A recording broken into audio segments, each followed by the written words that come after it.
OTT കാണാൻ റിയാസ് ഖാന്റെ പോർഷനാണ് OTT കാണാന്ന് പറഞ്ഞത്. എന്താ ചെയ്യാ? ഇനി ബോധം വന്നവരെ വെയിറ്റ് ചെയ്തി. ചേട്ടാ എല്ലാരെയും വിളിച്ചോ, ഇന്ന് എന്റെ വക മേളക്കാരെയും വിളിച്ചോ, ഒന്ന് കൊഴുക്കട്ടെ. അതെ അതെ.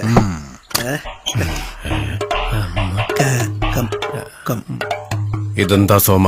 മുതലാളി അവനെ പിന്നെയും കാണാണ്ടായി. ഇതങ്ങ് വെറുതെ വിട്ടാ പറ്റില്ല, നമ്മൾ പ്രതികരിക്കണത്.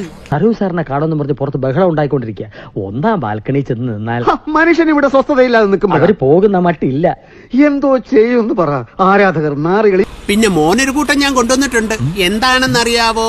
മോനെ രംഗച്ചേട്ടൻ കാണിക്കുമെന്ന് പറഞ്ഞാൽ കാണിക്കും. അമ്പാൻ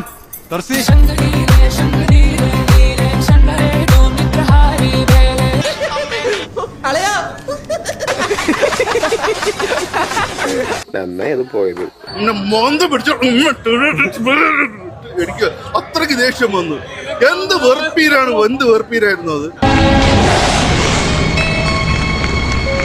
ഏതായാലും വേഷം കെട്ടി. എന്നാ വല്ല കൊള്ളാവുന്ന വേഷം കെട്ടാൻ വയ്യായിരുന്നു. തെറ്റെന്റെ ഭാഗത്താ, സത്യാവസ്ഥ മീനാക്ഷി പറഞ്ഞപ്പോൾ അറിഞ്ഞത്. റിയാസ് ഖാൻ ബ്രൂട്ടൽ സീൻ ചെയ്തിട്ടില്ല, പക്ഷെ റിയാസ് ഖാൻ ചെയ്ത ക്യാരക്ടർ നല്ല ക്യാരക്ടർ ആയിരുന്നു. പിന്നെ സിനിമയുടെ ഓളത്തിനനുസരിച്ചിട്ട് ഡയറക്ടറിന്റെ അവരുടെ തീരുമാനത്തിനനുസരിച്ചിട്ട് അത് മാറ്റിയതാണ്. ഡയറക്ടറിനെ കൺവിൻസ് ചെയ്യാനുള്ളതാണ്. താങ്ക് യു മോനെ, നന്നായി മോനെ ഒന്നും ചെയ്യാഞ്ഞത്.